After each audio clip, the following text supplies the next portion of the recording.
बैठो।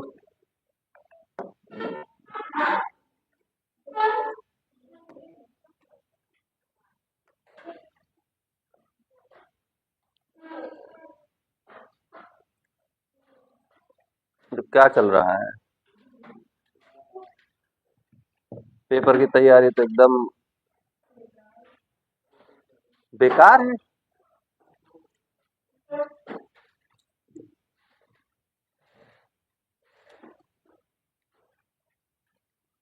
तो ज्योग्राफी हो चुकी है?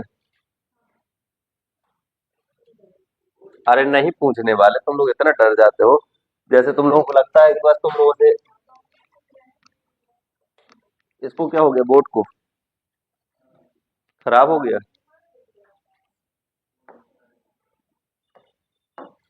कल कहाँ तक लिखा दिए थे आपको?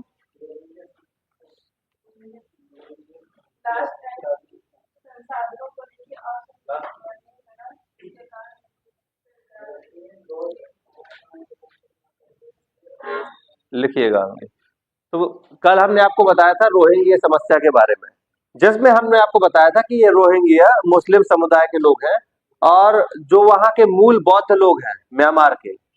और उन बौद्ध लोगों का ये आरोप है कि ये लोग कहाँ के हैं, बांग्लादेश के हैं, और यहाँ पर भाग कर आए हैं। और या ये इनको ब्रिटिश के द्वारा, ब्रिटिश औपनिवेशिक काल में षड्यंत्र पूर्वक इनको बसाया गया था, ऐसा उनका आरोप है। लेकिन वास्तविक स्थिति ये है कि लगभग 8वीं शताब्दी में ये अरब के क्षेत्र से यहाँ पर व्यापार करने के उद्देश्य से आए थे, और वही लोग यहाँ पर बसे हुए हैं, भारत के नॉर्थ ईस्ट में, बांग्लादेश में, और साथ में म्यांमार में। समस्या तब तक उत्पन्न नहीं थी जब तक ये लोग दूसरी जगह रहते थे। लेकिन धीरे धीरे इनका रखीन प्रांत की ओर क्या हुआ, आराकान जो प्रांत था जहां रखीन बौद्ध रहते थे, वहां की ओर इनका पलायन हुआ। और इसी कारण से वहां पर क्या हुआ, समस्याएं बढ़ गई। लिखिएगा आगे।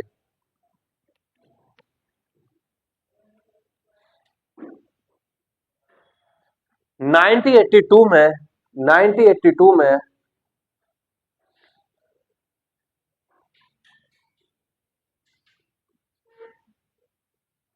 1982 में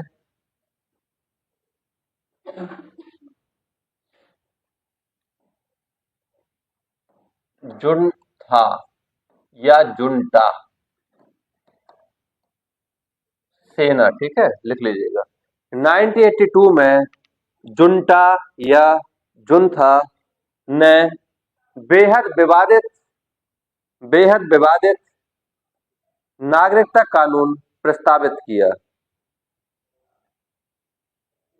बेहद विवादित नागरिकता कानून प्रस्तावित किया, जिसमें सभी निर्जाति जिसमें सभी निर्जाति समुदायों को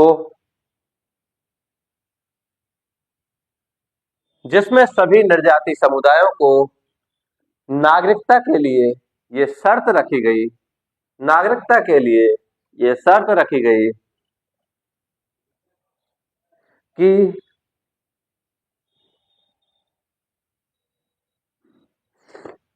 कि वो 1823 तक वो 1823 तक बर्मा में 1823 तक बर्मा में अपने स्थायी निवास को प्रमाणित करें अपने स्थायी निवास को प्रमाणित करें।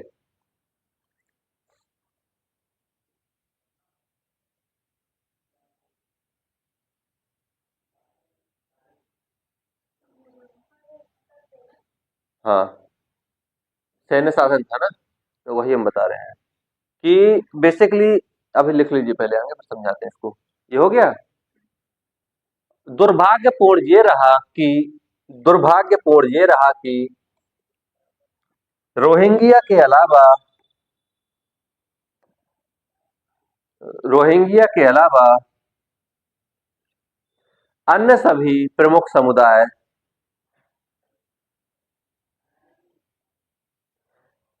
रोहिंग्या के अलावा अन्य सभी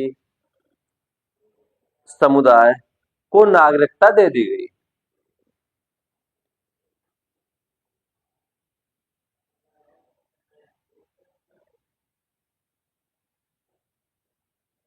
रोहिंग्या राज्य विहीन रोहिंग्या राज्य विहीन मुस्लिम समुदाय के रूप में अलग थलग पड़ गए।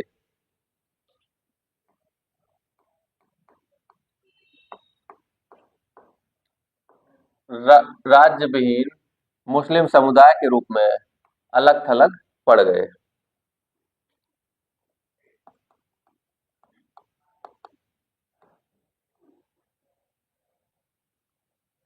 समझ में आया? समझ लीजिए इसको, क्या है इसका मेन मसला। देखिए, नागरिकता कानून हर देश के होते हैं। नागरिक का मतलब होता है कोई भी ऐसा व्यक्ति जिसको जिस जगह रह रहा है उस जगह कुछ अधिकार प्रदान किए गए हैं, कुछ विशेष अधिकार प्रदान है, जैसे देश के सभी महत्वपूर्ण पद पर बैठने का अधिकार, वोट देने का अधिकार, अपने कर्तव्यों का निर्वहन करने का अधिकार। ये सारे अधिकार उसको राज्य की ओर से प्रदान किए जाते हैं। तो नागरिक किसी जगह रहने वाला एक महत्वपूर्ण व्यक्ति होता है जिसका उस राष्ट्र में महत्वपूर्ण भागीदारी होती है। तो हर देश में अपने नागरिकों को परिभाषित करने की पूर्ण स्वतंत्रता होती है और नागरिकता कानून हर देश में अपने अपने आते रहे हैं। जैसे भारत में आप देखेंगे, हमारे यहाँ पर 1956 का नागरिकता कानून है और उस नागरिकता कानून में 10 बार संशोधन हुए हैं। एक संशोधन जो अभी हुआ था, इसके माध्यम से सिटीजनशिप अमेंडमेंट एक्ट जो लाया गया था, उसको लेकर हमारे देश में भी क्या हुआ था, प्रोटेस्ट हुआ था। उसमें ये फैलाया गया था खबर कि जो लोग यहाँ पर मुस्लिम समुदाय है उनको इस देश से बाहर निकाला जाएगा, इस तरह की खबरें। हालांकि इसमें सच्चाई नहीं थी। नागरिक कौन होगा ये परिभाषित करने का अधिकार तो हर देश को है, लेकिन समस्या तब उत्पन्न हो जाती है जब इस कानून के माध्यम से हम अपने ही देश के लोगों में भेदभाव करना शुरू कर देते हैं। अब सोचिए, म्यांमार में जो जुन था यानी जो शासन चल रहा था, उनके माध्यम से नागरिकता कानून लाया गया और उस नागरिकता कानून में क्या कहा, उन्होंने कहा कि आप यानी सभी लोग ये प्रमाणित करें कि 1823 से पहले आपका यहाँ स्थायी निवास था, क्योंकि 1823 ये वो वर्ष है जिस समय इन लोगों को मान्यता की बसाया गया वहां पर। तो इनका कहना है कि इससे पहले का आप प्रमाण दिखाइए।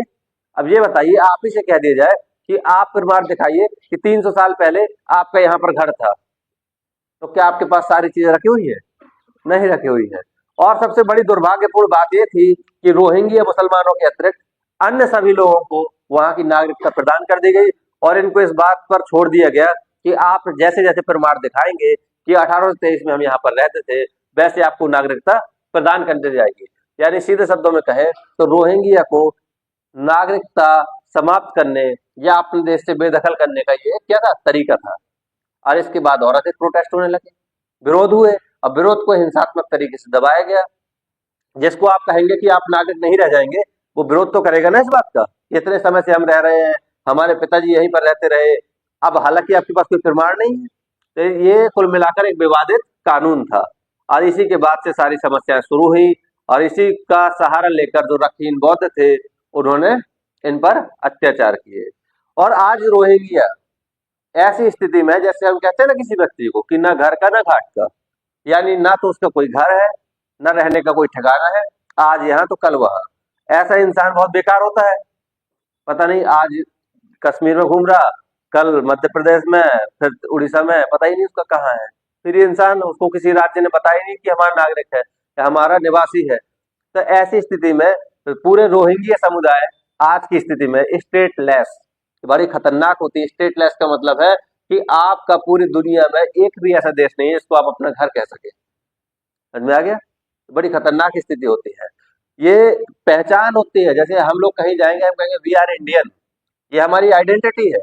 हमको हमसे नहीं देखा जाएगा, हम भारत के हैं, इस वजह से हमको सम्मान मिलेगा दुनिया में। ऐसी कोई आपकी इंडिविजुअल पहचान नहीं है। आप भारत के हैं इसलिए आपको सुरक्षा मिलेगी, जैसा आपका राष्ट्रों के साथ संबंध है उस हिसाब क्या आपको सुरक्षा मिलेगी और वहां पर आपका ध्यान रखा जाएगा। लेकिन सोचिए रोहिंग्या के बारे में कि कोई भी देश के वो नागरिक ही नहीं है, यानी कि एक ऐसा व्यक्ति जो पूरे देश में या पूरी दुनिया में रजिस्टर ही नहीं करता है, उसको चाहे आप मार दीजिए तब भी कोई ये नहीं पूछेगा ये है कौन, क्योंकि उसकी कोई आइडेंटिटी ही नहीं है। ऐसी स्थिति। तो स्टेटलेस कौन है इस समय? एक पूरा समुदाय, रोहिंग्या समुदाय। ये सबसे खतरनाक स्थिति कहलाती है। किसी भी राज्य का होना आपके लिए बहुत जरूरी है। अगर नहीं है तो आप पर कोई भी अत्याचार कर सकता है, कोई भी कुछ भी करा सकता है। और इसीलिए इनका उपयोग पाकिस्तानी संस्थाएं, आईएसआई जैसी ये संस्थाएं इनका मिस यूज बहुत ज्यादा करती है। चीन भी इनका मिस यूज करता है। समझा गया? ये बड़ी समस्या है। इसलिए क्या है, स्टेटलेस। और सच बात है, आप किसी से नागरिकता कानून के नाम पर अगर ये कह देंगे 200 साल पुराना, 300 साल पुराना, आप दिखाइए कि यहाँ पर रहते थे आप, तो आपके पास प्रमाण होगा ही नहीं। अधिकांश लोगों के पास नहीं होगा इस बात का प्रमाण। ठीक है? तो वही बात है कि इनको कुल मिलाकर वहां से अलग करना था। तो इस समय इनको कहीं की नागरिकता नहीं मिली हुई है, और ये नागरिकता लेने के चक्कर में ही सब कुछ करते हैं, इधर उधर भागते रहते हैं। लिखिएगा आगे।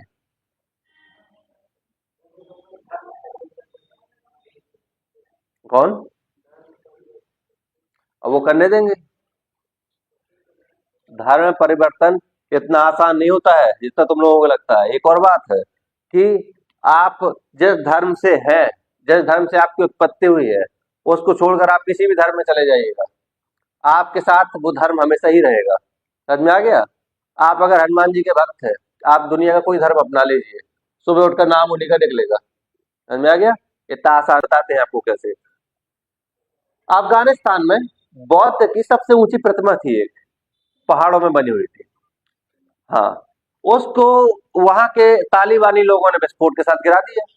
अब ये बताइए, पूरी दुनिया में जहां जहां पर बौद्ध लोग हैं, उनकी तो आस्था वो होगी ना पूरे समुदाय के प्रति। तो बस वही है, जब वहां हुआ उसके बाद से तो इनको लेकर एकदम कट्टरता दिखाई फिर बौद्ध लोगों ने। ठीक है? तो इसलिए कहते हैं कि पूरी दुनिया इस समय जुड़ी हुई है, कहीं कुछ भी होगा उसका खामियाजा उस पूरे समुदाय को भुगतना पड़ेगा। ये हीनयान महायान भूल जाओ। आजकल सब क्या है, महायान चल रहे हैं। क्यों? क्योंकि बौद्ध ने कहा था कि हमको पूजना मत जीवन में। यही कहा था ना बौद्ध ने, हमारी पूजा ईश्वर के रूप में मत करना। देखिए, एक व्यक्ति इतना महान है, उन्होंने अपने आप को कहा कि मेरी पूजा ईश्वर के रूप में मत करना, क्योंकि मैं उसी धर्म आडंबर का विरोध करने के लिए ही बना हूं। और उनके मरने के बाद क्या हुआ? उन्हीं के नाम पर बड़े बड़े मंदिर खड़े कर दिए, मूर्त रूप दे दिया। समझ में आया? दो शाखाएं थी, हीनयान महायान। हीनयान तो विलुप्त है एकदम, कभी लोग दिखाई देते हैं। महायान ही दिखाई देते हैं आपको, आडंबर करते हुए, बुद्ध को कपड़े पहनाते हुए, उनके बराबर कपड़े बदलते हुए, मंदिर के एकदम डेकोरेशन डेंटिंग पेंटिंग चमकाते हुए, मूर्तियां बनाते हुए, सब कुछ यही तो दिखाई देता है आपको। क्यों? Source of income. उनको पता था कि अगर हमने हमारी पूजा भगवान के रूप में होने लगी, तो जो आडंबर, जो पाखंड दूसरे धर्म में है, जिसका विरोध करने के लिए हम यहाँ आए हैं, वही चीजें हमारे धर्म में आ जाएंगी। और ऐसा आज बिल्कुल है। ठीक है? और यही तो जैन धर्म में भी है। जैन धर्म में भी कहाँ मानते हैं उनको, श्वेतांबर दिगंबर को? कम है संख्या, बहुत कम है। श्वेतांबर ही ज्यादा दिखाई देते हैं। तो वो हर धर्म बढ़ता है, सिर्फ धर्म नहीं, पार्टियां बढ़ती है। कांग्रेस को ही देख लीजिए, बढ़ी थी या नहीं समय समय पर? क्यों नहीं बढ़ती है? इसलिए क्योंकि जब बहुत ज्यादा क्राउड हो जाती है ना, तो उसमें से हर कोई नेता बनना चाहता है। कुछ लोगों को ये इकट्ठे करेगा, कुछ को ये। अब बौद्ध धर्म सिर्फ ये हीनयान महायान तक सीमित नहीं है, इसकी न जाने कितनी उपशाखाएं हैं। उनकी अपनी अपनी आस्था है, अपनी अपनी। बौद्ध के भी कई रूपों को अपनाया हुआ है सबने। जैसे मैत्री, ये क्या है, आज जो आने वाले हैं बौद्ध, उनका अवतार होगा। अब सोचिए, अवले के तो सर जाने कितने हैं, समझ लीजिए आप। हर धर्म में वही काम किया जिसके लिए उन्होंने मना किया था। महावीर स्वामी से लेकर सब में मैक्सिमम सब जगह आपको देखेंगे महायान, उन्हीं का प्रभाव है। क्योंकि महायान पूजा पाठ, दिखावा, इन सभी चीजों पर बल देता है। और महायान का मतलब ये होता है कि एकदम भगवान के रूप में आप दिखाई जितना हो सके। उनकी वही चीजें लिखी जाएंगी, वही ग्रंथ जो होंगे उसके वो उसी रूप में बताएंगे कि बुद्ध ने पहले इतने जन्म लिए, उसके बाद फिर इस रूप में आए, फिर ये आए, पूरे एकदम। जैन धर्म को आप देख लीजिए, जैन धर्म में कहा गया ना इतने तीर्थंकर हुए, 24 हुए। लेकिन उसका पीछे एक कारण ये बताया जाता है कि इस धर्म को प्राचीनता सिद्ध कराने के लिए कहा गया है। 24 का मतलब है, आप अंदाज लगाइए, महावीर स्वामी जो 6वीं शताब्दी से पूर्व के हैं, उससे पहले 24 जोड़िए, आप कम से कम 500-600 साल और पीछे चले जाइए। तो धर्म की प्राचीनता के लिए किया जाता है। और ये तो अपने अपना आस्था है, करने दीजिए, क्या दिक्कत है। कर तो सभी रहे हैं। दिक्कत तो यही है कि मंदिरों में भगवान खोजे जा रहे हैं, और इंसानों को साथ हैवान भरा बर्ताव किया जा रहा है। ठीक है? तो देखे ना पटना में पढ़े लिखे लोग बताइए, एक जिलाधिकारी को थप्पड़ मारना पड़ा, ये गलत? अच्छा ठीक है, कितनी छोटी सी बात है, मान लीजिए थप्पड़ मार दिया, उसके बाद देखिए अब क्या पॉपुलैरिटी मिली हुई है, पूरे देश में ट्रेंडिंग में चल रहे हैं। अब सोचिए अंदर ही अंदर कैसा लग रहा होगा। इसके पीछे कोई लॉजिकल कारण ही नहीं दे पाते हैं। इसलिए कहा जाता है कि पढ़ा लिखा इंसान आजकल पेशेंस होता जा रहा है। शिक्षा के साथ साथ क्या है ना, संस्कार और एथिक्स दोनों गायब हो चुके हैं। और खासकर पढ़े लिखी कम्युनिटी की ये सबसे बड़ी समस्या है कि वो समस्या को सॉल्व करने के तरीके रखते हैं, लेकिन सॉल्व करने का प्रयास रत्ती भर नहीं करते हैं। आप सोचिए किसी जिले का डिस्ट्रिक्ट मजिस्ट्रेट एक लोकतांत्रिक देश में अगर ऐसा बर्ताव करने लगे, और ऐसा कोई पहला केस नहीं है, हमारे प्रदेश में ही ऐसा कई मामले आए हैं। अभी कन्नौज का या किसी जगह का मामला था, एक माँ बेटी गए हुए थे डीएम साहब के पास, और बच्ची ने थोड़ा ऊंची आवाज में बात कर दी, डीएम ने ऑर्डर दिया इनको जेल में ले जाओ तुरंत, और 4-5 दिन मारना, होश में आ जाएंगे। इस तरह का स्टेटमेंट। और अयोध्या वगैरह में वहां के फर्रुखाबाद के, फैजाबाद के डीएम, ऐसे बहुत सारे मामले रहे हैं। तो ये सोचने वाली बात है कि देश का इतना महत्वपूर्ण पद, जहां इतने पढ़े लिखे इंसानों को बैठाया जा रहा है कि आप बैठिए, एथिक्स जैसे विषय को पढ़ाया जा रहा है कि आपके अंदर नैतिकता रहे, आपको इतना बड़ा जिला संभालने को दिया गया है, और जिले का सबसे मुख्य पद, महत्वपूर्ण पद जिलाधिकारी ही होता है, लेकिन उसको एक थापड़ मारने का भी अधिकार नहीं है, बिल्कुल नहीं है। ये तो पुलिस के पास भी अधिकार नहीं है, पुलिस भी आपको नहीं मार सकती, टॉर्चर कर सकती है, लेकिन पुलिस बल तो फिर भी अगर देखता है कि स्थिति कंट्रोल से बाहर है तो बल का प्रयोग करता है। उसके लिए उसके पास कारण होते हैं, पर्याप्त कारणों के आधार पर करता है, और कानून की रक्षा के लिए करता है, लेकिन जिलाधिकारी को तो यह अधिकार ही नहीं है।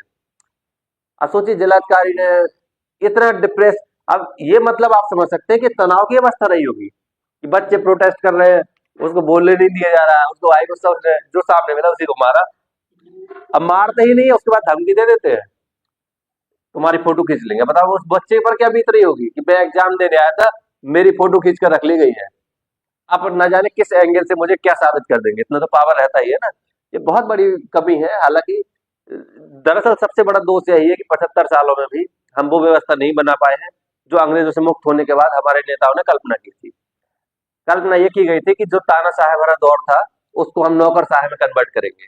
और नौकरशाह का मतलब होता है सिविल सर्वेंट, सर्वेंट का मतलब होता है कि ये वो काम करेंगे, सेवक का मतलब ये होता है नौकर नहीं। नौकर वो काम करता है जो आप कहते हैं, सेवक वो काम करता है जो आपके लिए सही है। जैसे हनुमान जी क्या थे, सेवक। वो काम करते थे जो उनके लिए, राम जी के लिए सही था। वो ये नहीं करते थे कि जो ऑर्डर मिला वही करेंगे। अंतर होता है नौकर और सेवक में।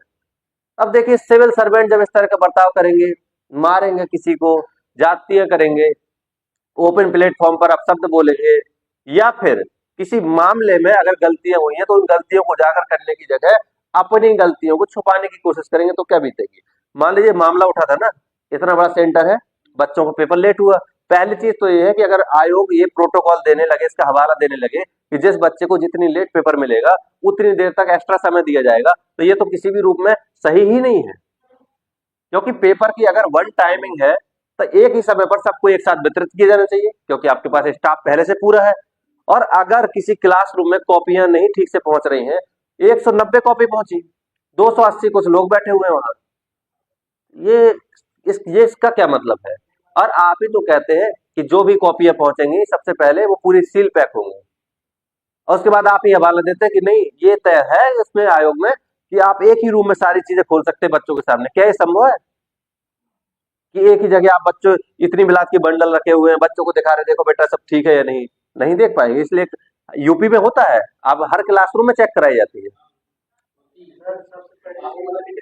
कुल मिलाकर एक करप्शन का एक ऐसा दौर चल रहा है जहां पर ये तय कर लिया है कि हमको ईमानदारी के साथ बहुत बेईमानी करनी है, ईमानदारी पूर्ण तरीके से। लेकिन दिक्कत यह है कि जब ये अधिकारी बन जाएंगे, इतने महत्वपूर्ण पदों पर बैठेंगे, इनसे आप उम्मीद क्या करेंगे। जैसे डीएम ने थप्पड़ मारा है, बस ऐसे ही तो लोग फिर आपको मिलेंगे, फिर आप उम्मीद क्या करेंगे।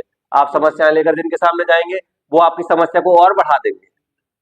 जैसे आप छोटे से मामले में गए कि साहब ये समस्या सॉल्व कर दीजिए, क्या है, वो कहेंगे कि तुम आए कैसे, अभी मेरे खाने का समय हो रहा है, चलो तुमको ये धारा लगा रहा हूँ, पता पड़ा तुमको डेली बुला रहे हैं। ये बहुत बड़ी समस्या है। सिस्टम अगर देखिए, सरकारें हमारी मशीनरी का उपयोग अपने हित के लिए करती हैं, ये बहुत गलत चीज है। सरकारों को मशीनरी का उपयोग जनता के हित के लिए करना चाहिए। अभी क्या है, ये पूरा प्रशासन कंट्रोल होता है ऊपर से, टॉप से बॉटम की ओर। लोगों के हाथ में कोई कंट्रोल नहीं है। अगर जिलाधिकारी कोई गलत बर्ताव करता है तो लोगों के पास कोई ऐसा अधिकार नहीं है कि वो ये बोल सके कि हमें ये जिलाधिकारी नहीं पसंद। ये होना चाहिए नहीं। सिलेक्टेड कैंडिडेट जो होता है, दो होते हैं, एक इलेक्टेड एक सिलेक्टेड। एमपी एमएलए जो होते हैं, इनको तो आप फिर भी बदल सकते हैं 5 साल में, लेकिन जिलाधिकारी आपकी पसंद का नहीं है तो उसको लेकर आप क्या कर सकते हैं। हमारे यहाँ का आरटीओ है, खुले तौर पर रिक्शा वालों से 10-10 हजार रुपए ले रहा है खुले रूप में। जो ई रिक्शा चलाते थे तो उनकी इनकम नहीं है।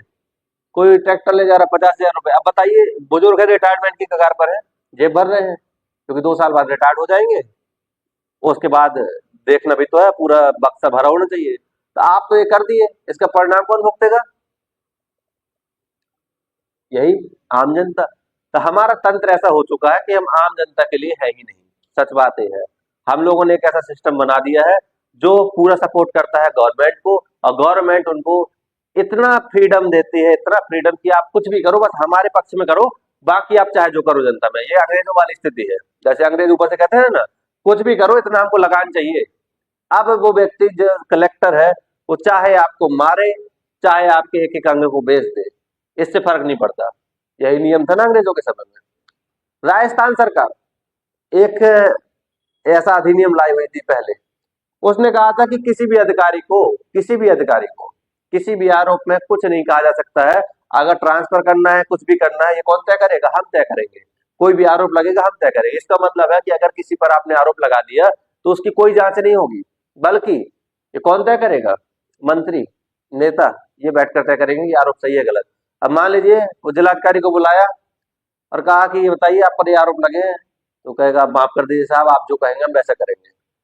यही होगा ना? बस ठीक है, फिर तो वो जैसा आप चाहें वैसा करा ले उससे।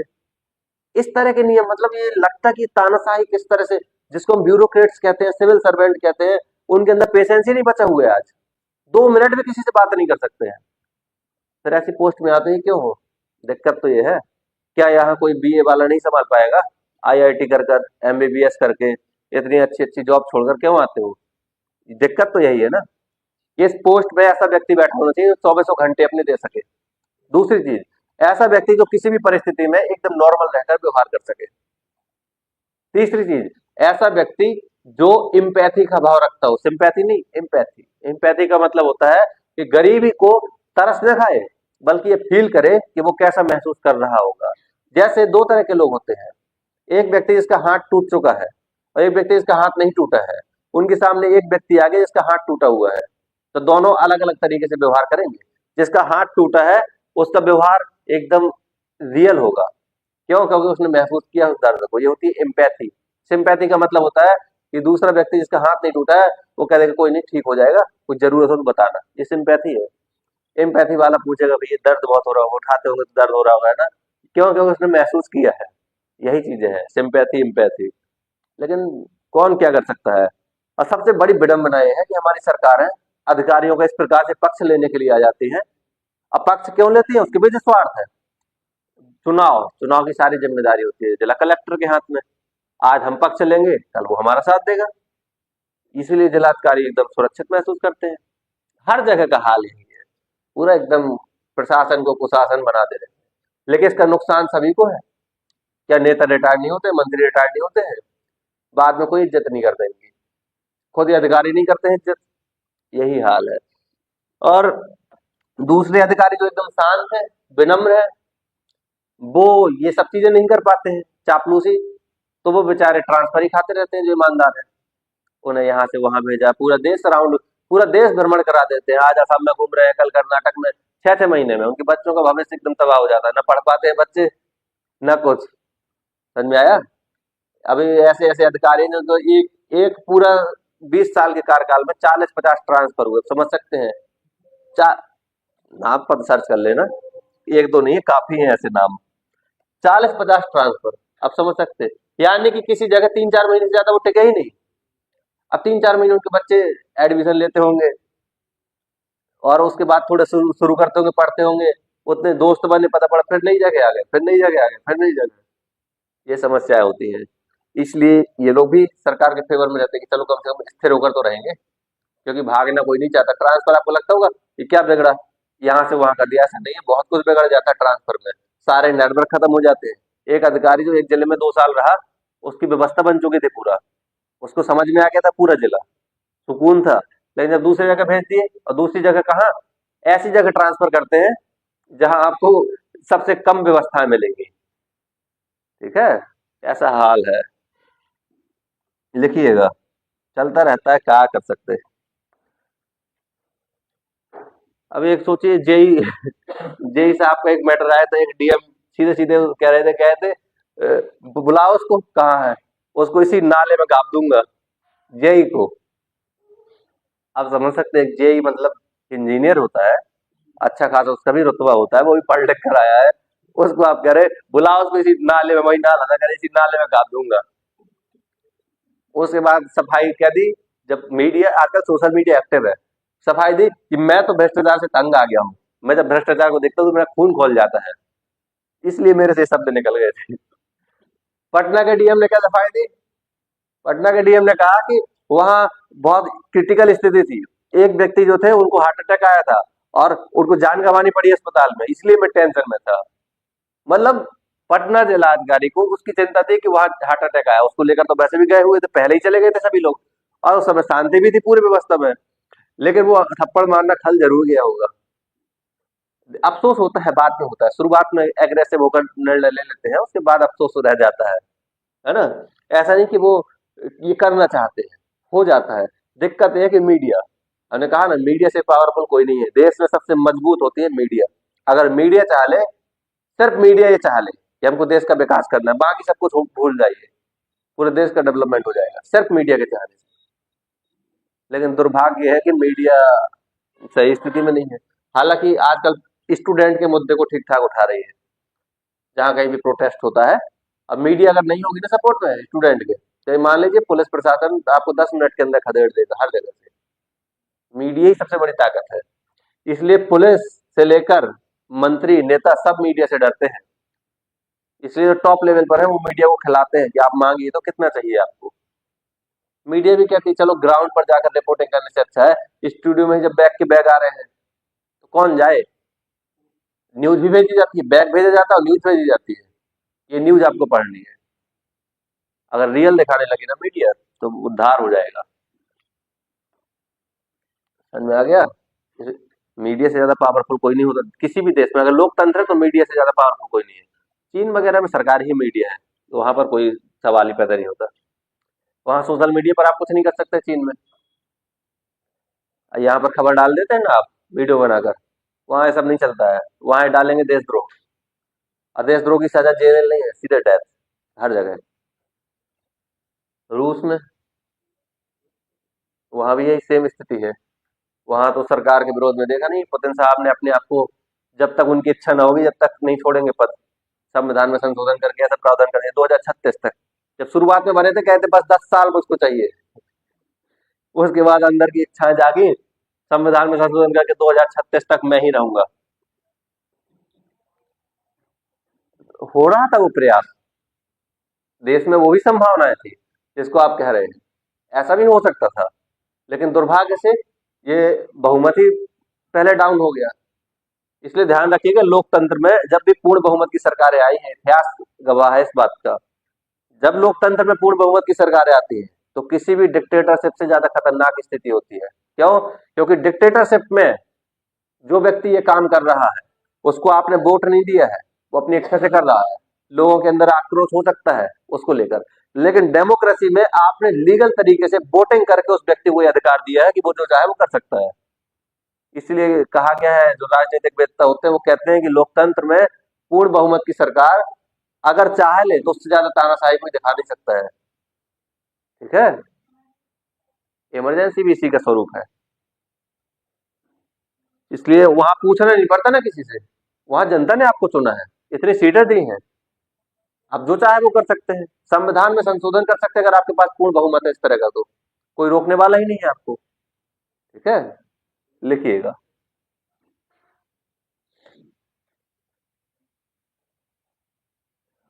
ये लिख लिया, अलग थलग पड़ गए, आगे लिखिएगा।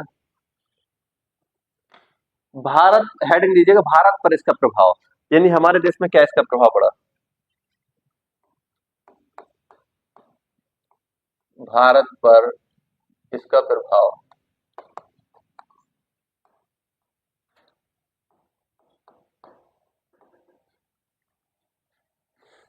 भारत पर इसका प्रभाव लिखिएगा। पहला पॉइंट एक एक पॉइंट करके लिखिएगा।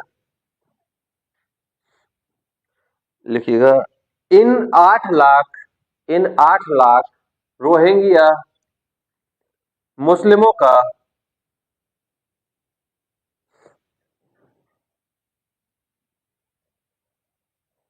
पाकिस्तानी खुफिया एजेंसी पाकिस्तानी खुफिया एजेंसी और आतंकी संगठन भारत विरोध के लिए इस्तेमाल कर रहे हैं। भारत विरोध के लिए इस्तेमाल कर रहे हैं।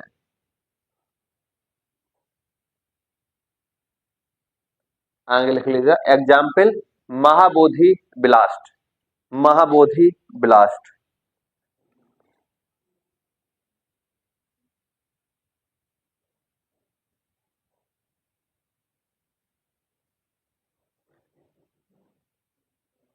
हो गया, लिख लिया। यानी कि सीधी बात है कि पाकिस्तान इन रोहिंग्या मुसलमानों का उपयोग हमारे विरोध के लिए कर रहा है।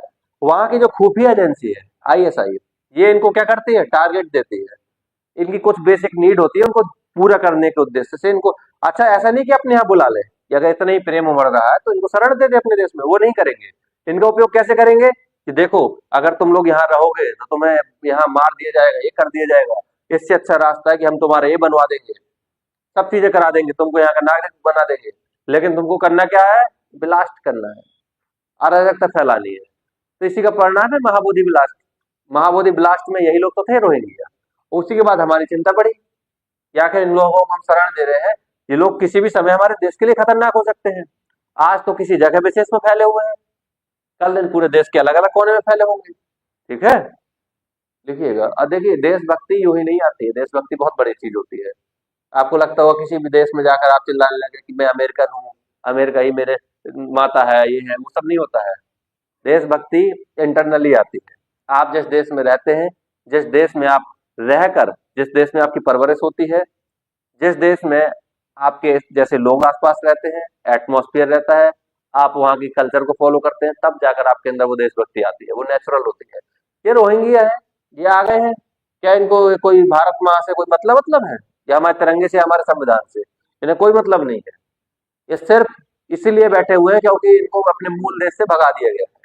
और ये बात सच है कि हम लोग इतने फ्री तो है नहीं कि यूं ही किसी को बुलाकर आइए हमारे यहाँ आइए। और सच बात है, क्यों नागरिकता दी जाए? हमारे देश में इतनी बड़ी आबादी पहले से है, और हम नागरिकता देकर क्या हासिल करेंगे? कोई फायदा है इससे? कोई फायदा नहीं है। क्या दुनिया इनके लिए अलग से फंडिंग देगी? नहीं देगी। और हमारे इंटरनल सिक्योरिटी के लिए बहुत बड़ा थ्रेट है, खतरा है। पता पड़ा गली चौराहे सब इनसे भरे पड़े हैं। तो इसलिए किसी भी देश को नहीं देनी चाहिए। हाँ, भारत को ये प्रयास करना चाहिए, कुछ समय के लिए भाग कर आए हैं, उनको शरण दीजिए और प्रयास कीजिए कि इनको इनके मूल देश में भेजा जाए। ये कोशिश होनी चाहिए। तो बांग्लादेश की तरह भी नहीं करना है, एक अलग से टापू में व्यवस्था कर देनी है कि तुम्हारे लिए अलग से एक टापू बनाया गया है, उस पर चलो। लेकिन एक खराबी है टापू में कि जब ज्वार आएगा तो पूरा डूब जाता है। तो पूछेंगे हम लोग उस समय क्या करेंगे? कुछ नहीं, फिर तुम लोगों को कुछ करना ही नहीं है। जब तक ज्वार नहीं आ रहा तब तक तुम लोग कुछ करो, और जब ज्वार आएगा फिर ज्वार अपने आप कुछ करेगा, फिर तुमको कुछ नहीं करना। उसके बाद फिर दूसरे लोगों को लाया जाएगा घुमाने के लिए। ठीक है, ये समस्याएं हैं, तो ऐसा भी नहीं करना है किसी के साथ। ये तो एक प्रकार से कहिए कि कोई दानव भी नहीं कर सकता इस प्रकार का काम। ऐसे थोड़ी सफाई की जाती है किसी की।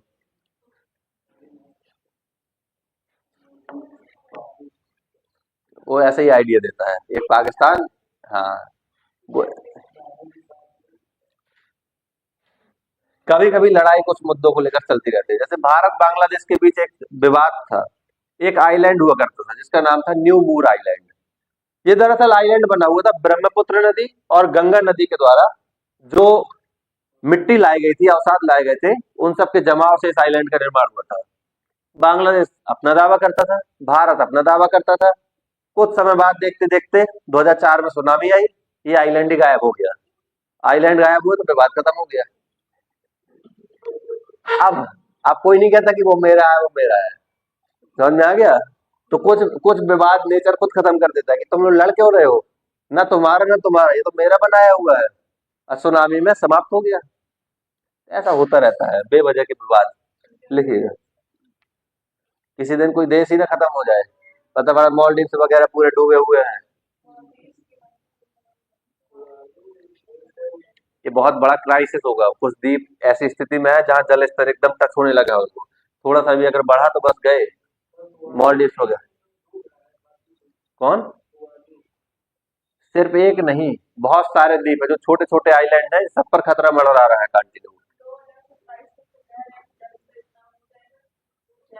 अभी नहीं होने वाला, वो तो 2012 में शुरुआत होगी।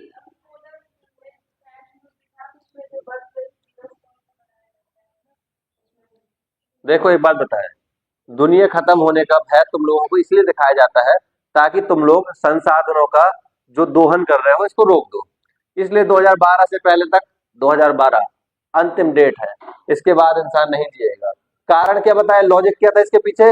एक सभ्यता हुआ करती थी मैं वहां पर मैक्सिको में, जिसका नाम था माया सभ्यता। यानी माया सभ्यता का एक कैलेंडर मिला था। उस कैलेंडर में उन लोगों ने, जो भी रहे होंगे विद्वान, सिर्फ 2012 तक ही दिया था। उसके आगे बनाना भूल गए होंगे। तो कहा 2012 की बात नहीं बनाया, इसका क्या मतलब है? तो सबने मिलकर एक मतलब निकाला। वो मतलब था कि 2012 में दुनिया तबाह हो जाएगी, पूरी पृथ्वी जलमग्न हो जाएगी, कहीं जमीन रहेगी ही नहीं। इसकी तैयारियां भी शुरू कर दी कुछ देशों ने, इतने फॉरवर्ड थे। ऐसे अमेरिका जैसे देशों ने ऐसी सबमरीन वगैरह बनानी शुरू कर दी कि इसमें लाखों लोग रह सकते हैं अंदर। और जब पूरी दुनिया डूबी होगी तो वो तैर रहे होंगे। जब पानी सूख जाएगा, कम होगा जल, फिर बाहर निकल कर आएंगे। ऐसी ऐसी तैयारियां शुरू कर दी है। खासकर जिनके पास अनाप शनाप पैसा था, उनको डर ज्यादा लगता है। जो जितना अमीर होता है उसको खोने का उतना ही डर होता है। इसलिए तो कार्ल मार्क्स ने गरीबों के लिए कहा कि तुम्हारे पास खोने के लिए है ही क्या, तुम डर क्यों रहे हो? ज्यादा से ज्यादा जान जाएगी तुम्हारी। पूंजीपतियों का तो सब कुछ चला जाएगा। समझ में आया? तो वही चीज है।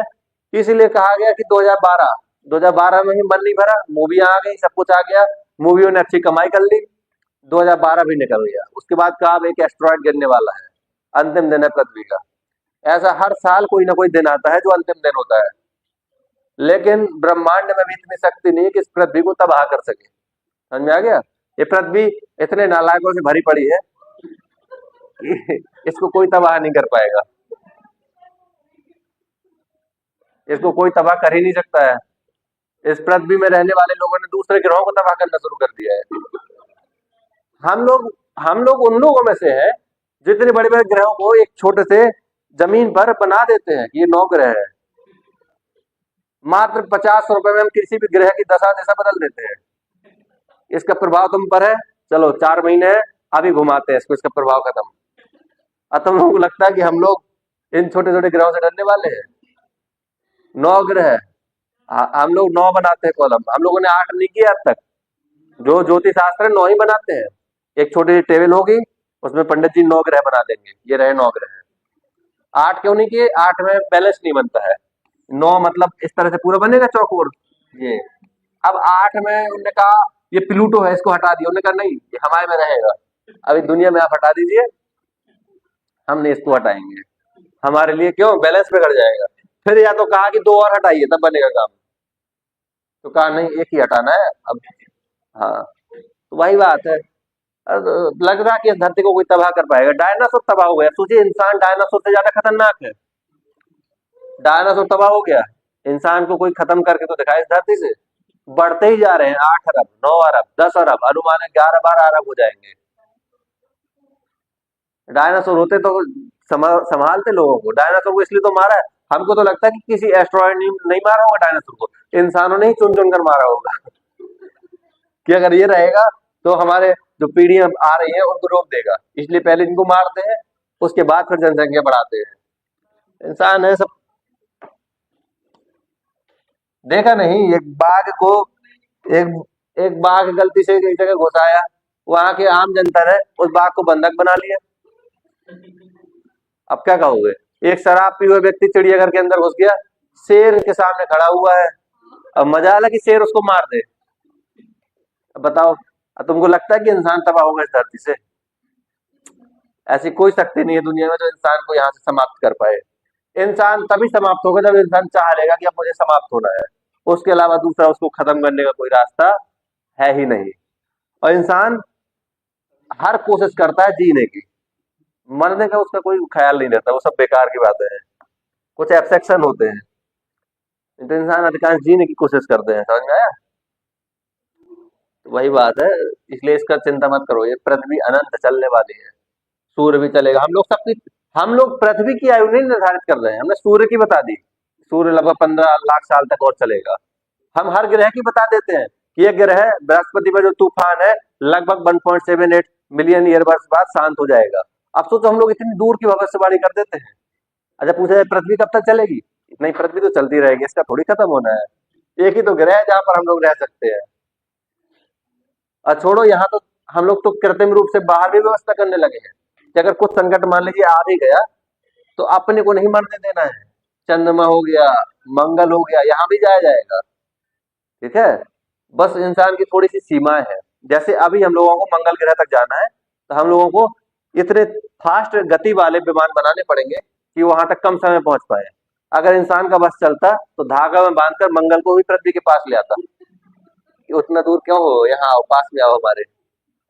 वही सीमा है इंसान की, नहीं तो इंसान कुछ भी कर सकता है, इसलिए बहुत खतरनाक प्राणी है। सोचिए एक सांप को इंसान काट लेता है, सांप मर जाता है, और एक सांप ने इंसान को 9 बार काटा, अब वो इंसान जिंदा है। अब आप अंदाजा लगा सकते हैं कितने खतरनाक प्राणी है। जिसको सबसे जहरीला हम लोग कहते हैं, हाँ, उसके काटने से कुछ नहीं हो रहा इंसानों को। कोबरा को ही काट लेते, कोबरा ही तड़प तड़प कर मर जाता है। एक कुत्ता है, उसने इंसान को काटा, कुछ नहीं, इंसान ने कुत्ते को तुरंत काट लिया, कुत्ता मर गया। इसलिए इस चिंता में मत रहना, इंसान नहीं मरने वाला, इंसान अमर है। उसकी उम्र कम इसलिए तो होती जा रही है, ज्यादा अगर ये चलेगा तो बहुत सर्वनाश हो जाएगा। एक समय था जब कम लोग थे, हर व्यक्ति 100 साल से कम नहीं चलता था, 100 साल मानी गई थी, लगभग 90-95 तब भी फिट रहता था। इसलिए कहा अगर ये सब 90-95 रहा और जनसंख्या लगातार ऐसे बढ़ती रही, तबाही आ जाएगी। तो दूसरा सिस्टम शुरू हुआ, इनको जंक फूड खिलाओ, इनकी जीवन शैली को अनियमित करो, ताकि ये 60-50 में ही निकल ले यहाँ से, ताकि आने वाले लोगों को थोड़ी व्यवस्था मिल सके। ठीक है, इसलिए आजकल हाईएस्ट 60-70, इससे ऊपर नहीं है। और सबसे अच्छी बात यह है कि हमारे प्रधानमंत्री जी ने 70 साल से जो अधिक के लोग हैं उनके लिए फ्री उपचार की व्यवस्था कराई। इसको कहते हैं पॉलिटिक्स। इसलिए पॉलिटिक्स कराया क्योंकि हमारे देश में जीवन प्रत्याशा ही 67 वर्ष है। एवरेज आदमी 67 वर्ष से ज्यादा जी नहीं रहा है। अब मैक्सिमम अपने आसपास नजर दौड़ा कर देखिएगा, 50, 55, 60, इससे ऊपर नहीं चल रहा है। अब प्रधानमंत्री जी ने 70 वर्ष से अधिक लोगों को फ्री में इलाज कराया जाएगा। कितना बड़ा पॉलिटिक्स है। अब ये अगर हम दुनिया में बताएंगे कि 70 साल से अधिक उम्र का कोई भी व्यक्ति भारत में उसका फ्री में इलाज होता है, दुनिया तालियां बजाएगी। लेकिन जब उनको ये बताया जाएगा कि हम लोग 67 साल से ज्यादा जीते ही नहीं है, तो कहेंगे ये तो गेम हो गया।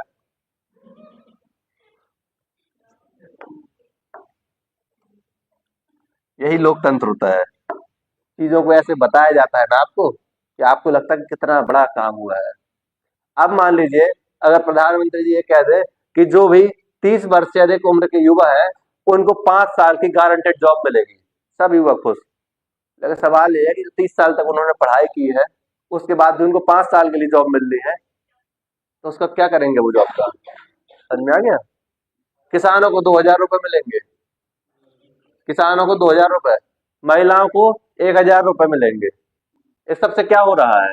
कोई उद्धार हो रहा नहीं, ये होती है भीख। समझ में आ गया कि आप ना तो अमीर हो पाएंगे और ना गरीबी से निकल पाएंगे। क्यों नहीं निकल पाएंगे? गरीबी से वही व्यक्ति निकल पाता है जो व्यक्ति मेहनत करके कमाता है। और अमीर क्यों नहीं हो पाएंगे? इसलिए नहीं हो पाएंगे क्योंकि आपको इतना रुपए तो मिल ही रहा है कि आप भूखे ना मरे, तो आपको भूख तक सीमित कर दिया है। राशन दे दिया, राशन लीजिए, उसके बाद 1,000, 1,500, 2,000 रुपए दे रहे हैं, वो लीजिए, एलपीजी भराइए कम पैसे में, और बस खाकर खुश रहिए।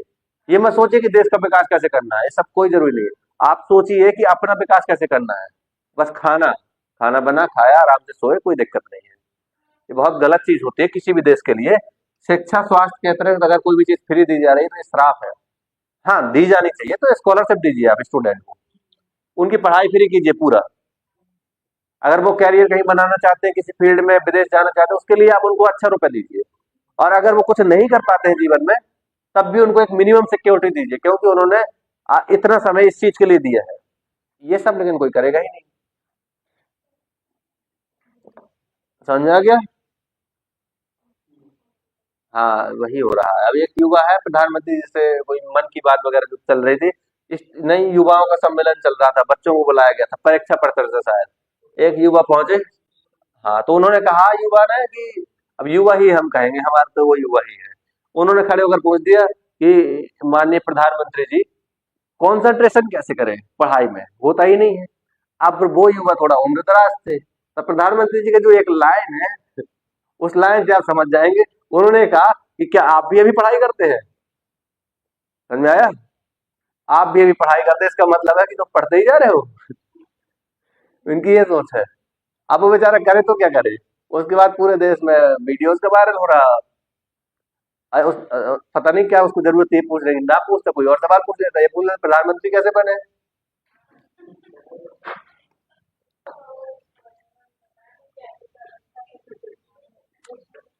वही हाल है, देश में गलत डायरेक्शन में चीजें चल रही हैं। देखिए, किसी को प्रमोट करना गलत नहीं है। जैसे कल देखा आपने, दुनिया के सबसे युवा चेस चैंपियन हमारे देश से बने, अच्छी बात है। तमिलनाडु से ही क्यों बनते हैं? जितने भी हैं रिकॉर्ड उठा लीजिए आप, एक भी इंसान ना केरला का कहीं का नहीं है, सिर्फ तमिलनाडु। और जबकि सबसे ज्यादा पॉलिटिक्स में महारत किसको हासिल है? उत्तर प्रदेश को। लेकिन चेस चैंपियन कभी नहीं बनेंगे। क्यों? क्योंकि यहाँ इंसानों से खेलते हैं, यहाँ घर तोड़ने में दिमाग लगाते हैं, दंगे फसाद कराने में दिमाग लगाते हैं। और तमिलनाडु में जितने हैं सब तमिलनाडु से हैं। और दूसरी चीज, हम लोगों ने क्या किया है, एजुकेशन और स्पोर्ट्स ये दोनों कॉम्बिनेशन होते हैं समग्र डेवलपमेंट का। अगर किसी बच्चे का आपको संपूर्ण विकास करना है, समग्र विकास करना है, तो उसको लिए जरूरी है एजुकेशन, लेकिन साथ में स्पोर्ट्स, क्योंकि फिजिकल और मेंटल दोनों तरीके का डेवलपमेंट होना चाहिए। हम लोगों ने एक गलत ट्रेंड शुरू कर दी है। अब बच्चे की एजुकेशन से ज्यादा उसके स्पोर्ट्स को ध्यान दे रहे हैं। बस माता पिता का सोच रहे हैं स्पोर्ट्स खिलाएंगे, अगर 20 साल 25 साल तक भी एक मेडल ला दिया तो बस हो गया, उतने में तो पूरे देश में नाम हो जाता है। वो कितने दिन रहेगा नाम? और ऐसे कितने लोग हैं जो ये करके आए हैं, मेडल लेकर आए हैं, और वो बैठ कर खा रहे हैं। बिहार में एक चाय वाला है, नेशनल स्तर का उसके पास 12 मेडल है, चाय बेच रहा है। तो ये सोचने वाली बात है ना, एजुकेशन का हम लोग इग्नोरेंस क्यों कर रहे हैं? कोई व्यक्ति अगर मेडल जीत कर आता है उसको डीएसपी बनाइए, कोई दिक्कत नहीं है, अच्छी बात है, इससे प्रमोशन होगा।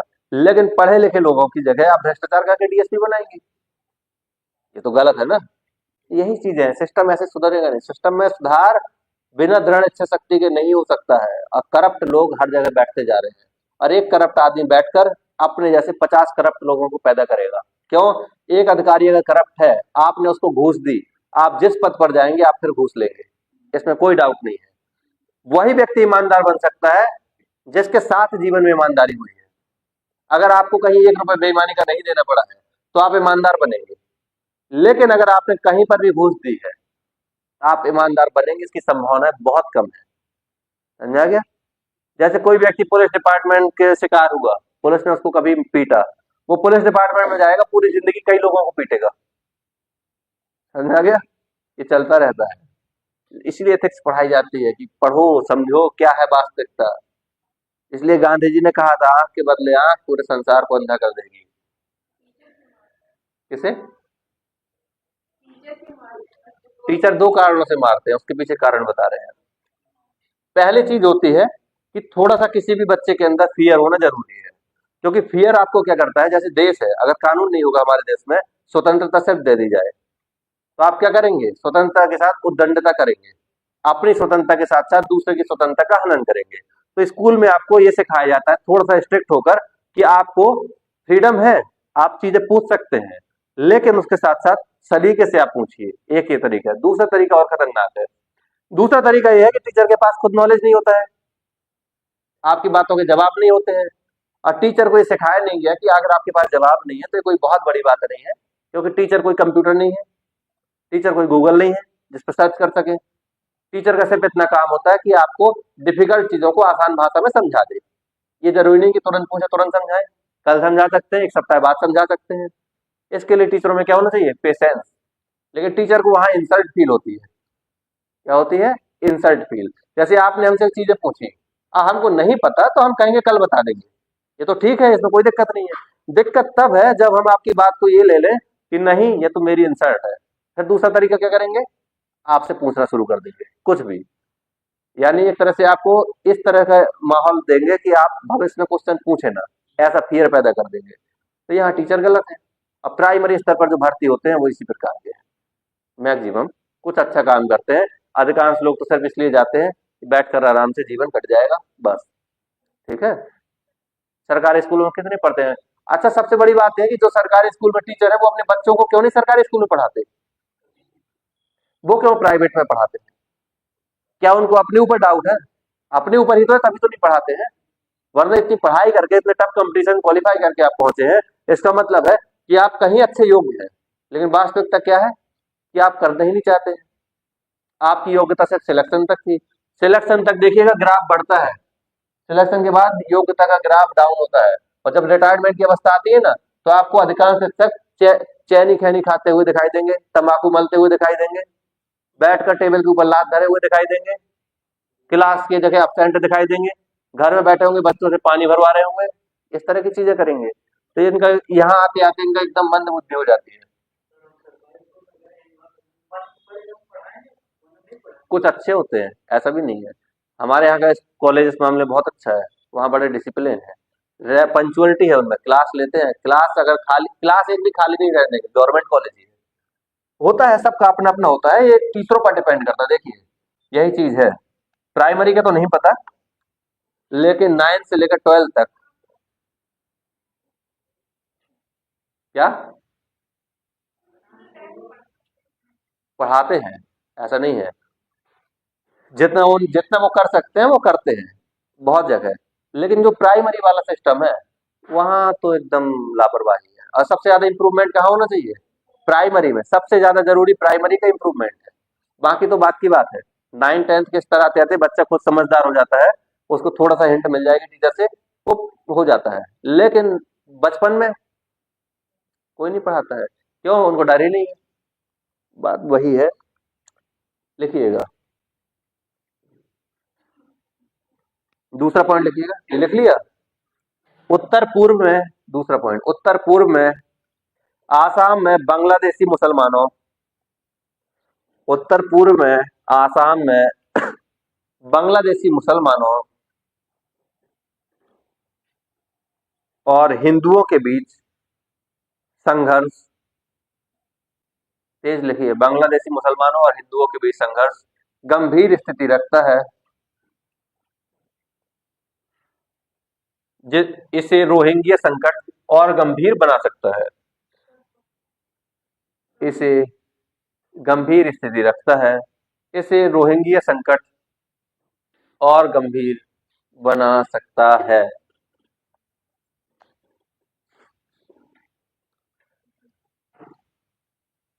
हो गया?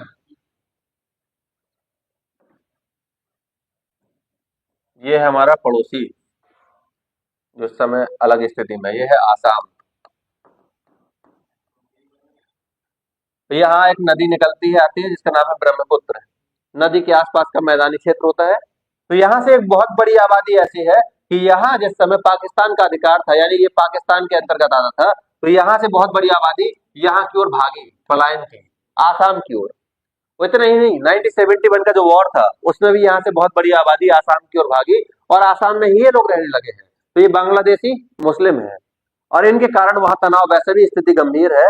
लेकिन अगर रोहिंग्या भी यहाँ पर पहुंचने लगे, यहाँ के रास्ते होते हुए, तो ये स्थिति और अधिक गंभीर हो जाएगी। ठीक है। अभी वैसे भी बांग्लादेशी घुसपैठियों से परेशान है, और यहाँ के मुख्यमंत्री तो एकदम सख्त रहते हैं इसको लेकर, और अगर ये लोग और पहुंच गए तो और समस्याएं गंभीर हो जाएंगी। अगला पॉइंट लिखिएगा। चीन को चीन को प्रतिसंतुलित करने के लिए चीन को प्रतिसंतुलित करने के लिए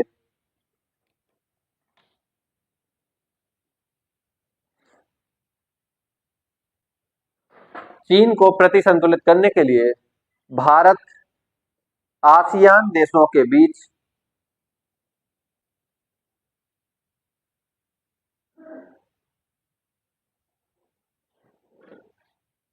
भारत आसियान देशों के बीच एकजुटता आसियान देशों के बीच एकजुटता व उनको रणनीतिक महत्व देता है।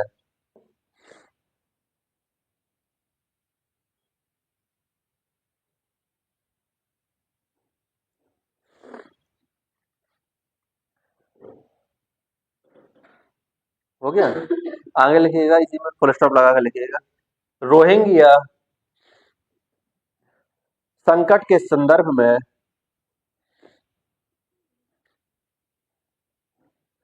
रोहिंग्या संकट के संदर्भ में इंडोनेशिया और मलेशियाई देशों इंडोनेशिया और मलेशियाई जैसे देशों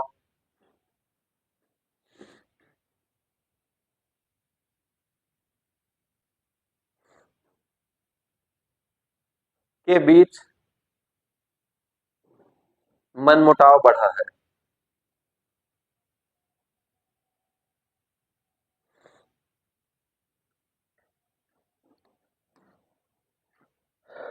हो गया। यानी सीधी बात है कि हम लोग अगर चाहते हैं कि चीन को हम लोग काउंटर करें, तो चीन चूंकि एक बड़ी शक्ति है, चीन को काउंटर करने के लिए जरूरी है कि हम लोग आसियान देशों के साथ अच्छे संबंध बनाएं। क्यों? क्योंकि आसियान देश के अंतर्गत जो 10 देश है बेसिकली, वो सभी देश है जिनकी सीमाएं चाइना के साथ लगी हुई है, और इनमें से ऐसे देश भी हैं जो बहुत तेजी से आर्थिक रूप से आगे बढ़ रहे हैं, दक्षिण चीन सागर तक जिनकी पहुंच है। इन देशों को साधना बहुत जरूरी है। लेकिन चूंकि ये मुस्लिम समुदाय है, रोहिंग्या मुस्लिम समुदाय है, और मलेशिया इंडोनेशिया ये भी मुस्लिम कंट्री है, अगर हम इन पर कोई भी एक्शन लेते हैं, कोई कार्रवाई करते हैं, तो उसका परिणाम ये देखा गया है कि इंडोनेशिया से हमारे संबंधों में कड़वाहट आ रही है, या मलेशिया के साथ हमारे संबंधों में कड़वाहट आ रही है। इस कारण से भी हम लोग कोई बहुत सख्त कार्रवाई इन पर नहीं कर सकते हैं। ठीक है, अगली हेडिंग दीजिएगा। म्यांमार और भारत विरोधी गतिविधियां। म्यांमार और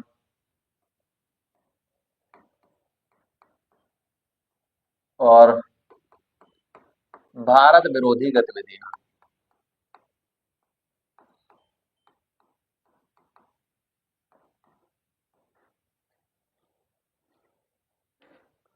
म्यांमार और भारत विरोधी गतिविधियां लिखिएगा तेजी से। भारत म्यांमार संबंधों में भारत म्यांमार संबंधों में ये एक महत्वपूर्ण राजनयिक भारत म्यांमार संबंधों में ये एक महत्वपूर्ण राजनयिक मुद्दा रहता है। राजनयिक यानी डिप्लोमेटिक। ठीक है, राजनयिक मुद्दा रहता है। फुल स्टॉप लगाइए, आगे लिखिएगा। भारत के उत्तर पूर्व में भारत के उत्तर पूर्व में एक लंबे समय से संचालित भारत के उत्तर पूर्व में एक लंबे समय से संचालित पृथकतावादी समूह पृथकतावादी आतंकी समूह लिख लीजिएगा। पृथकतावादी आतंकी समूह को भौतिक कौमा आर्थिक कौमा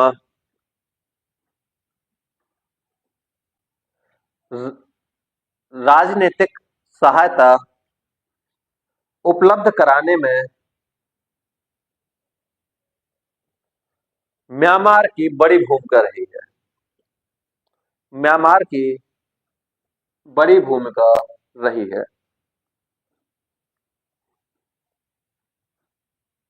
आगे लिखिएगा। आज भारत के उत्तर पूर्व में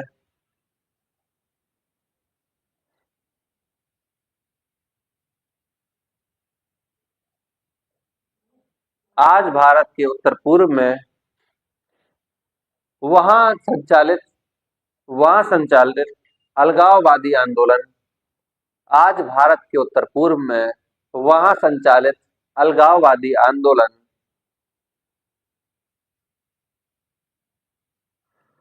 एक गंभीर मुद्दा बना हुआ है।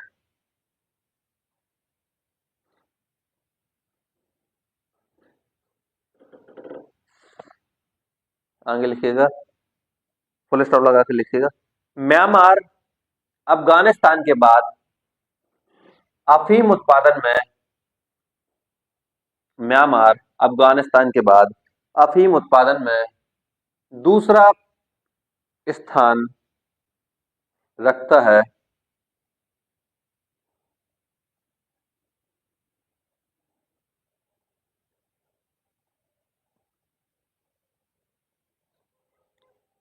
आतंकवाद के वित्तीयन यानी फाइनेंसिंग, आतंकवाद के वित्तीयन में आतंकवाद के वित्तीयन में मादक पदार्थों के दुर्व्यापार, मादक पदार्थों के दुर्व्यापार को देखते हुए मादक पदार्थों के दुर्व्यापार को देखते हुए भारत इसे चिंताजनक मानता है। भारत इसे चिंताजनक मानता है।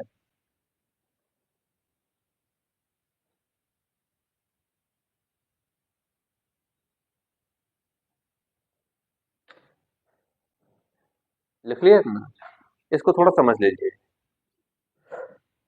दरअसल जिन क्षेत्रों में सामाजिक आर्थिक विकास नहीं होता है या जो आर्थिक विकास में पिछड़ी हुई स्थिति में होते हैं, वहां पर पूरी संभावना रहती है कि कुछ लोग आंदोलन करेंगे।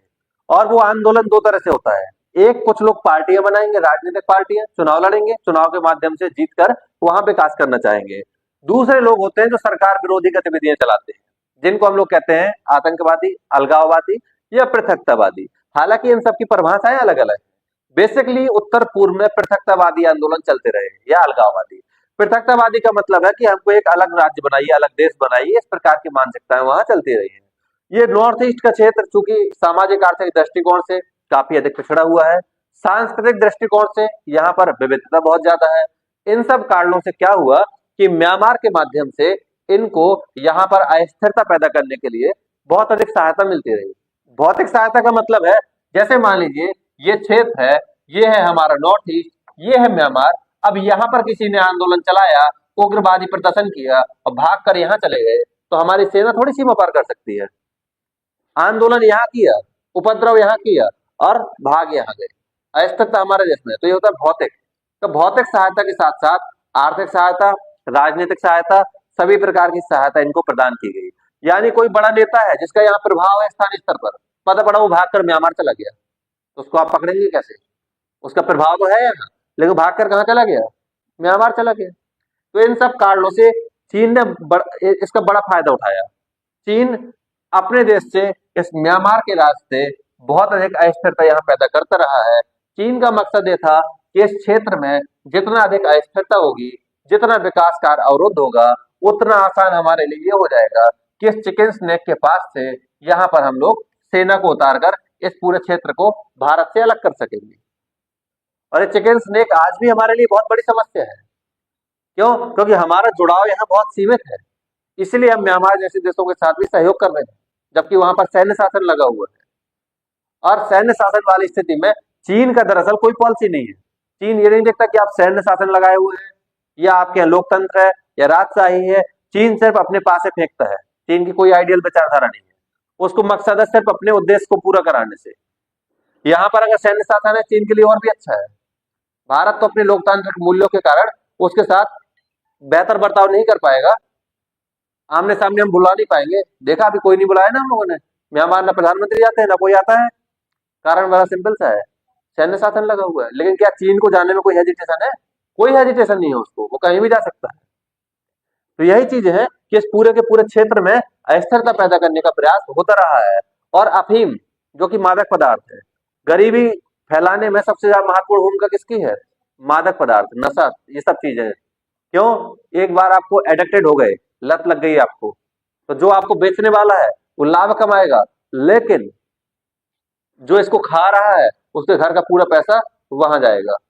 इन्हीं सभी कारणों से इस पूरे क्षेत्र में हम लोगों ने इस म्यांमार के साथ काफी सारे समझौते किए हैं, जिसमें एक समझौता महत्वपूर्ण है। हमारी चिंता ये थी कि कम से कम इस पूरे क्षेत्र का अगर हम विकास करें, तो जो यहाँ अलगाववादी गठबंधन है, अलगाववादी संगठन यहाँ पर अस्थिरता पैदा कर रहे हैं, उन पर हम नियंत्रण कर सकेंगे। इसलिए हमारा एग्रीमेंट लगभग 16 किलोमीटर की बाउंड्री एक्सचेंज कर सकते हैं।